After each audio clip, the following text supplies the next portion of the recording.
Nashville Predators fall flat in a 3-2 loss to the Vancouver Canucks. We've got our one word to describe the game, plus Colton Sissons stays hot, and that second Preds line starting to develop some chemistry. Today on the Locked On Predators podcast.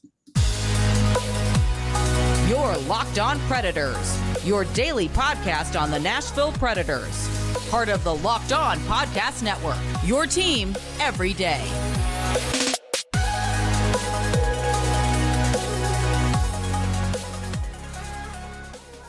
Thank you for making the Locked On Predators podcast your first listen of the day. Every single day, we are your free daily Nashville Predators podcast, part of the Locked On Podcast Network, your team every day. As always, want to start out with a special hello to our loyal Locked On Pred heads out there, the everydayers who tune into every single show. We love you guys. We appreciate the support you give us every single day. I'm Nick Morgan. I'm a writer at Penalty Box Radio, and I have a partner in crime. You do. I'm Ann Kimmel. I'm a writer at The Hockey News. Also want to mention today's episode brought to you by Game Time. Download the Game Time app, create an account, and use code LOCKEDONNHL for $20 off your first purchase. All right, Ann. Hockey back at Bridgestone Arena. Preds coming in on a two-game win streak, looking pretty good in the process, both wins. Yeah. And then the Canucks happened. Wah, wah, wah. If there's anything that we learned, I think, from last night, Ann, it's that the Nashville Predators locker room facilities just aren't good enough to help you win games in the NHL. I think that's something that we can definitely take away from this Vancouver loss.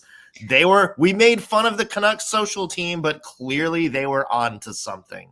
Yeah. See, you know what it was is that they just got tougher after suffering through the Centennial scenario. We just made them tougher and they became impossible to beat. Yeah. Yeah. Something like that. Having to go to a subpar subpar practice facility for 1 hour really is going to bond this team together. And it makes you dig deep. When the Canucks win the Stanley Cup this spring, this is the moment that they're going to look back on these horrifying 90 minutes in Nashville, playing in swamp infested, outhouses or something like that to get dressed in. Yeah. Yeah. It started with a lot of drama. I will say the game was not super dramatic. This was one of the most, and I hate to use this word, but it was a little bit boring to watch. And I hate to use that word because, hockey is a lot of work, but sometimes it's fun and enjoyable and exciting to watch. At least 40 minutes of this game was not that. No. So Nashville Predators lose to the Vancouver Canucks 3-2. Vancouver scored right out of the gate in the first period with a McKayev goal. Colton Sissons tied it up at the end of the first, but then the Canucks scored two more very, very quick goals back-to-back in the second period. Kiefer Sherwood got one back with the Preds and could never really recover. So 3-2 is the score. What is your one word to describe last night's game? My one word is golden rule. And this was one of those things that, as a parent, you teach your kids, you do unto others the way you would have them do unto you. And that is 100% what happened, only in the bad way to the Nashville Predators, because you saw Vancouver come out and flummox the Nashville Predators the way the Predators want to flummox their opponents. I mean, it was everything from winning puck battles to interrupting transition to turnovers in the, exiting the zone. So really, Vancouver did unto Nashville what Nashville wanted to do unto Vancouver. And it was really tough. It was a tough one to watch, especially the first 40 minutes were really tough for the Nashville Predators. So for me, my one word is golden rule. Like the Predators 100% got golden ruled last night by the Vancouver Canucks. They just gave the Nashville Predators a taste of their own medicine. And those are the worst kind of lessons to learn. Yeah, when you get beat by the way that you're used to beating other teams. especially coming into Vancouver, because I think a lot of people are like, oh, that's the skill team. You know, a lot of pretty, not a lot of gritty. And it feels like, you know, they showed out their physicality, their grit last night. And I think that's part of the reason the Preds got a little bit flummoxed there as well. And my one word for last night is car soda. And I think everybody kind of knows it. So let's say you drive through McDonald's or something like that. Maybe you stop at 7-Eleven. You just get like the big, like, you know, plastic cup, like the big size, all the ice. It's got an ice cold drink. You're, you know, drinking it on your way home. You get home, you get somewhere to be, and you just kind of forget to take your drink inside. Like, bags to carry in, all that good stuff. You come back to your car like the next day, and it's still like full. Your cup is still full, and you're like, all right, I just kind of need a sip of this. You take that one sip, and it's, oh my God. So you take the sip. First off, it's completely flat. The soda is completely flat. All the ice has melted. It's just completely watered down. There's like no hint of flavor whatsoever, except for one or two random bursts of pure sugar. It's just like not a pleasant experience. And that was what the Nashville Predators game was last night. It was completely flat. You know, other than, you know, a couple of bursts here and there, the Nashville Predators didn't really look like they had that same level of energy that they've had the past couple of games. Kind of look more like the Predators of, you know, some of the darkest points last year on the team. Watered down again. This was a team that it felt like it struggled to get, you know, any sort of offense together whatsoever last night.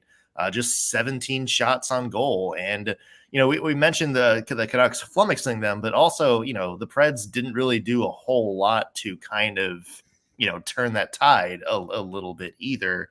It was, you know, I think, as we mentioned, and just sort of a frustrating flat game for the Nashville Predators to watch. And you hope this is just a night of them, you know, again, having to practice in very subpar practice facilities, throwing them off. You hope it's just maybe kind of a one-time, okay, this wasn't our best game, and not necessarily a trend of, okay, like we're you know, it's starting to be hit or miss on some. Right. Well, and in talking with Andrew Brunette, you know, he talked after the game about like what happened here.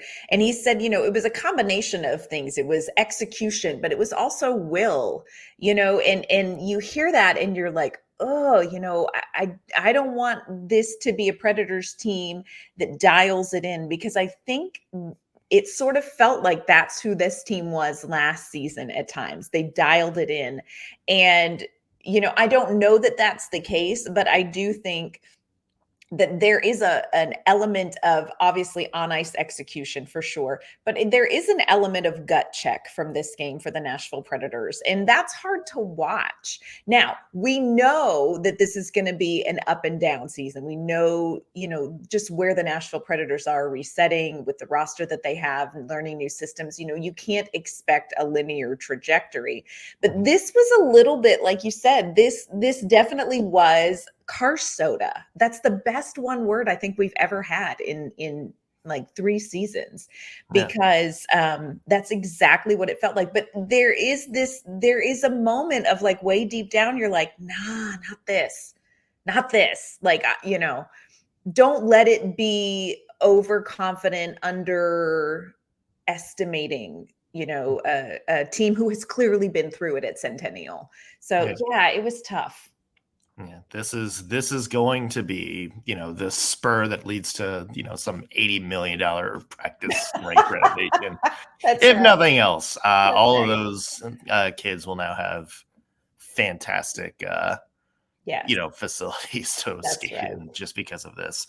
There were, despite the loss, a couple of positives that we want to talk about. One is what's up with Colton Sissons, all of a sudden an elite NHL goal scorer, and some chemistry forming on the Preds' second line, giving him some much needed depth. We'll talk about that coming up in just a second. But first, want to mention today's episode brought to you by eBay Motors. Passion, drive, and patience. That's what brings home the winning trophy, and it's also what keeps your ride or die in your garage alive. eBay Motors has everything you need to maintain your vehicle and level it up to peak performance. From superchargers, roof racks, exhaust kits, LED headlights, and much, much more. Whether you're into speed, power, or style, eBay Motors has got you covered. With over 122 million parts for your number one vehicle, you'll always find exactly what you're looking for. And with eBay Guaranteed Fit, your part is guaranteed to fit your ride every time or your money back. Because with eBay Motors, you're burning rubber, not cash. With all the parts you need at the prices you want, it's easy to turn your car into the MVP and bring home that win. So keep your ride or die alive at ebaymotors.com. Eligible items only. Exclusions apply. eBay Guaranteed Fit only available to U.S. customers. All right, Ann, we are talking about the Predators' 3-2 loss to the Vancouver Canucks. Let's start with some positives for last night's game. And one is another goal for Colton Sissons. He's got 4 on the year. Obviously, it's still, a very young season, but I think it's funny to listen to some players in the league he has more goals than. One is Connor McDavid. Come on now. He has the same number of goals as Leon Draisaitl and Brady Tkachuk. Also the same number of goals as Nathan McKinnon. Other players who he has scored more goals than are Matthew Tkachuk. Let's go. He has scored more than Jack Eichel. He has scored more than Jason Robertson, Joe Pavelski, Tage Thompson, Elias Lindholm, JT Miller, Carl Kaprizov, Artemi Panarin, and Jonathan Marchessault. So some elite NHL goal scorers are behind the pace that Colton Sissons has set this year. Yeah, eat his dust, Jack Eichel. Eat Colton Sissons' dust. Yeah, and you know what is so interesting is that Colton Sissons, in talking with Andrew Brunette and in just having watched him for so long, Colton Sissons is such a complete player in a lot of ways, and yet we just don't talk about it. Just the league does not really talk about him, and part of it is he's a kind of a depth guy, and nobody wants to see Cody Glass get injured, but he has definitely taken advantage of the opportunity to play some more minutes, to play with some different folks. But Colton Sissons really has such a good, complete game. And I love that we're seeing the offensive side of that too, because that tends to be the thing that people notice the most. But Colton Sissons, he is the complete package in a lot of ways for this Nashville Predators team. And I love that we're seeing he's seeing some fruits of that labor when it comes to things like his statistics. Would you call him maybe one of the most underappreciated Preds in team history? 100%. Yes, I absolutely would. I was thinking about it last night, and while I love the leadership team, obviously Yossi captain, and you have Ryan O'Reilly, and Ryan McDonough is, a associate or whatever captain, however they call it, the A, whatever the A stands for. Yeah. It was funny to me. I was thinking last night, I'm like, it's interesting to me that Colton Sissons isn't that. Yeah.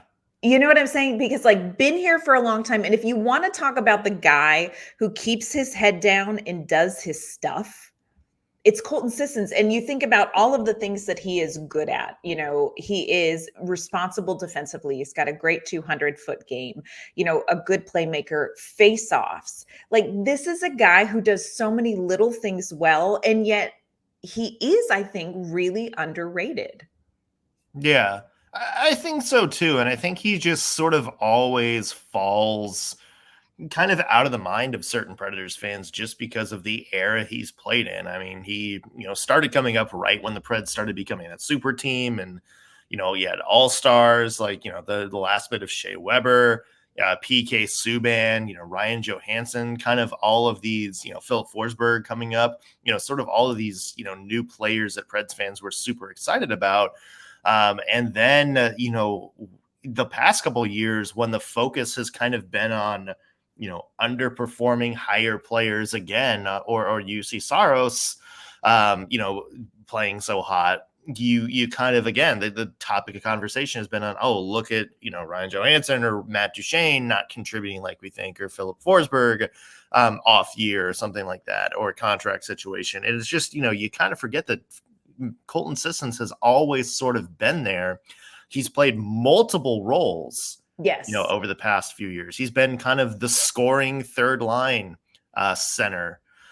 He has, dropped down and been like a good quality fourth line center. He's been, the herd line guy. He's been the, batten down the hatches on that last offensive line guy. He's played so many roles, and the level of play hasn't really changed. Like, he's just always been, not all-star by any means, but he's always just been very good at excelling in what the Predators have asked him to do. And I think you're seeing that again this year. Remember, Andrew Brunette is like, look, we want players to play with a little bit more offensive style. We want them to jump into the play more. We don't want them to kind of just, hang back in the defensive zone and, be, counterattack guys. We want them to aggressively go at it. Colton Sissons is one of those who has taken that word of advice, and he's kind of adjusted his game better than, I would say, some other higher skilled players on the team. And you're seeing it with 4 goals so far this year. Yeah, he reminds me so much, and I know this is going to sound really weird, but he reminds me of the washing machine dilemma that we have been in here. I know that sounds weird. Hear me out. Okay, go ahead. It's not as good as car soda, but just, as we're talking about it. So my husband and I had, at our old house, we had a washing machine that was 32 years old. Washer and dryer, 32 years old. There is nothing fancy about this washing machine. It does not have any special buttons or anything. It's just, hey, do you want to wash your clothes or do you not want to wash your clothes? That's it. Moved into a new house. In the new house comes this fancy schmancy washer and dryer combo that lights up, and it plays a little song when the laundry is done, and it has all these different settings and stuff like that. And while that is nice and it is fancy and it is shiny and it is new, I miss the old 32-year-old washing machine, because you know exactly what you're going to get from it. It is reliable. It is consistent. It never breaks down. We've never had a problem with it. And that is kind of Colton Sissons. Like, he is that reliable piece for the Nashville Predators, who does so many little things well. You mentioned the herd line. Mm-hmm. Would Yakov Trenin, would Matthew Olivier, would Tanner Jeannot have become the players that they were when they played with him without Colton Sissons on that line? Like, he's old reliable. He is the guy you can count on. When Cody Glass went out, there's not panic in this fan base, because, Colton Sissons, he can step up and play more minutes. He can step up and play with different people, and you're not going to lose anything. That is such a huge commodity in the NHL right now. Yeah, the first line Stanley Cup center, Colton Sissons. Let's not forget about that. Yeah. Also, that 35-year-old washing machine, I think, is now being used in the locker rooms at Centennial Sports. It would fit in there. It really would. I love that thing, though. I'm telling you, I love that washing machine. Yeah. More to get to in just a second. It's funny, after a flat 3-2 loss, it seems like we have a lot of positives to talk about in this game, including the second line. Yeah. We talked to some of the players on that line about their chemistry so far this season. We'll get to that in just 1 second. First, want to let you know this episode's brought to you by our great friends at Game Time. Look, buying tickets to your favorite game, a concert, or a theater event, it really should not be stressful. But friends, we have all been there before. You can buy a ticket, you get to the arena only to find out you have the worst seats in the house, or you go to check out and all of a sudden the ticket price almost doubles because of all these hidden fees. Or you order tickets and then the day of the event, you're frantically searching for where in the world are my tickets to download. Look, with killer last-minute deals, all-in prices, views from your seats, and their best price guarantee, Game Time is the best way to buy tickets to the events you want to go to most. Right now on the Game Time app, you can get tickets to Saturday night's home game against the Maple Leafs, If you don't know yet if your Saturday night is going to be free, you don't have to worry, because Game Time will have the best last minute deals whenever your schedule opens up for all the events you want to see. Game Time has the best deals on tickets right up to the start of the event. One of the events that we're going to purchase tickets on Game Time to, my husband is going to go see Bert Kreischer, who's coming to Bridgestone Arena, and you can get tickets to see him on Game Time, and you can see the view from your seat, so you know exactly what you're purchasing. And again, their all-in pricing shows your total up front, so you know you're getting a great deal without hidden fees. So take the guesswork out of buying tickets. Download the Game Time app, create an account, and use our promo code LOCKEDONNHL for $20 off your first purchase. Terms apply. Again, create an account and redeem code LOCKEDONNHL for $20 off. Last minute tickets, lowest prices guaranteed. All right, Ann, we're talking the Predators 3-2 loss to the Vancouver Canucks, but apparently a couple of positives to take away from this game, because we haven't really said too much negative so far. It's hard to quantify the negative of this game. Let's put it that way. Other than just the team looked flat. Yeah. But the Predators' second goal was scored by Kiefer Sherwood on a very, very pretty pass from Tommy Novak, who that was Novak's 5th point of the year. Basically, all he had to do, if you're Kiefer Sherwood on that play, is just, slap it home, because that pass was perfectly on your stick. And it's another sign, Ann, of that second line for the Nashville Predators, Kiefer Sherwood, Tommy Novak, and Luke Evangelista, starting to build some chemistry after, some question marks going into the season about how that second line was going to shake out. Yeah, and I think it's been interesting to see them sort of come together and figure out what works and what doesn't, because in some ways there are different players on this line. Tommy Novak, I think what we're seeing from Tommy Novak is he is exactly as advertised. Last year was not a fluke. Tommy Novak is who we thought he was. You have Luke Evangelista coming in, and this is somebody who is a very smart player. He can be very creative. And then you have Kiefer Sherwood, who, God love him, Kiefer Sherwood, he's like, I just put my head down and go to work, and that is a part of his game. But I think that there is a unique element to Kiefer Sherwood, the person, that is so helpful for this team and for this line, because he is the guy that is going to do the dirty work. He is the guy who is going to do whatever it takes to bring energy. He's coming off of the game where he had the Gordie Howe hat trick. He's just going to do whatever it takes. And so when you put kind of the creativity and the hockey smarts and the, just put my boots on and go to work kind of guy, you're seeing something really amazing happening with these three. And I know that we've talked about, Phil Tomasino being a healthy scratch. We talked about it on yesterday's show, but it's a little bit tricky for me to say, do we want to bring Phil Tomasino in and interrupt this line, because they've got something cooking here. Yeah. And it's, we talked about Phil Tomasino yesterday. The person we hadn't really talked a whole lot about was Luke Evangelista, but I think it's also important to note that he kind of had gotten off to a little bit of a slower start to this season that I think a lot of people have used to. But I think the one difference with him is that he's kind of slowly started to figure things out here in the last, couple of games. Had that 2-point performance against San Jose, had an assist against the Rangers the game before. And so you're starting to see him, kind of figure things out, and not just production on the scoreboard, but you're starting to see him, be more aggressive in certain areas, less reckless than others. Right. You're really starting to see him attack the net. Like, the goal was a Novak pass to Sherwood, but if you watch Evangelista on that play, he did a good job of accelerating to get wide open next to the net in case there was a rebound, in case Sherwood wanted to pass.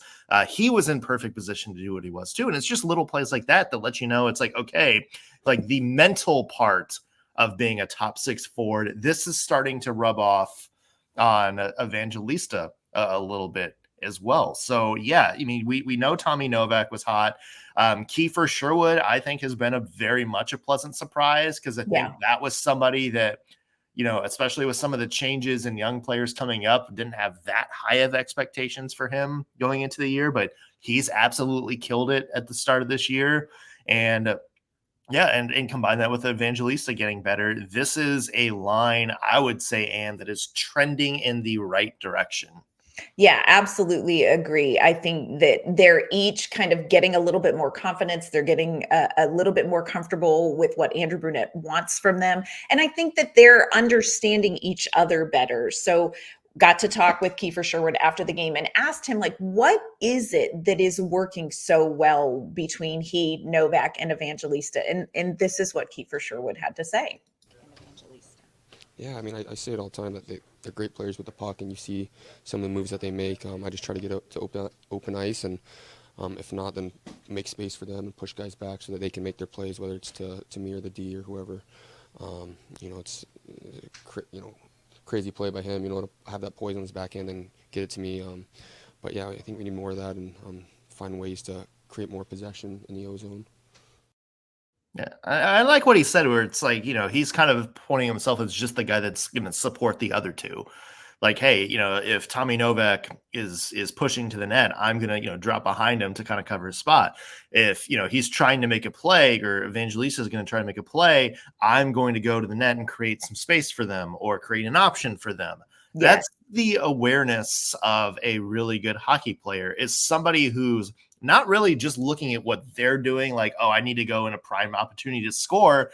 It's about looking at your line mates and even the two defensemen on the ice with you at that time, reading what they're doing and being able to go, okay, the team needs me to do this right now, so I'm going to go into this area and sort of be that support guy and just sort of go whatever the play dictates me, telling me where I need to go. That's really good hockey awareness from somebody like Kiefer Sherwood. And I think that's, maybe a big reason why, look, let's face it, he's not as skilled as Philip Forsberg, or, he doesn't have the upside of a Luke Evangelista.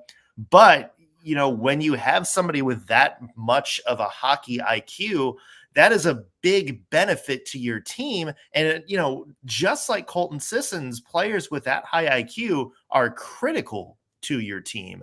And that's why I think Sherwood's having such a big success right now. Yeah, I agree with you. And I love that he does a lot of he's like the behind the scenes guy for that line in a lot of ways. It was nice to see him get this goal. It was great to see him, get that shot in net. I think he felt like last year he left too many of those kind of, high danger opportunities, quality opportunities, just didn't capitalize on them. So I think it was great to see him get that shot. And what a shot it was. That was an incredible shot. But I agree with you. Some of the things that you have to love about Kiefer Sherwood's game are the things that he does that you really have to watch him to notice. Like he uses his speed. He is good at pressuring when the other team has the puck. He is good at understanding what other people are doing. And no, he is not, your flashiest player, but he's really providing the Predators with what they need from like a support player. He's helping Evangelista and Novak be better. He's helping them take advantage of their skill set. And, you can't ask for more than that right now from a guy like Kiefer Sherwood. So I love seeing his success. I think last year it was kind of hard to see him come out so hot and then go down to Milwaukee. I think it was really a learning process for him, and confidence wise, to start hot, end up down in Milwaukee, get called back up. He really kind of learned a lot last season, and it's good to see him play with some consistency, which is something that I think there's some Predators players who maybe you're still trying to find is consistency. So I agree with you. I think Colton Sissons and Kiefer Sherwood, not players we talk about a lot, but players who are doing the right things. Yeah. The Predators are in an interesting spot because now they have a lot of time off before their next game, which is against the Toronto Maple Leafs coming up Saturday. We'll talk about what the Predators need to fix before they play Toronto, and what is our takeaway on the first line from last night. We talked about how they're buzzing and creating chances. Do they need to be finishing more? That's a topic of conversation we're going to have coming up on tomorrow's Locked On Predators. Until then, that's a hard combination. Every time. Hey, Ann, where can people find your work? You can find my work online at InsideThePreds.com. You can find me on Twitter, X at @AnnK_Mama on Ice. You can find me at penaltyboxradio.com. Follow me on Twitter at _NSMorgan or X or whatever. Also, be sure to follow the podcast on Facebook and Instagram. Just search Locked On Predators, or follow us on Twitter, X, whatever, at LO_Predators. That's going to do it for us on today's Locked On Predators podcast. Thanks for making us your first listen of the day. We'll be back tomorrow with an all-new episode. We'll see you then.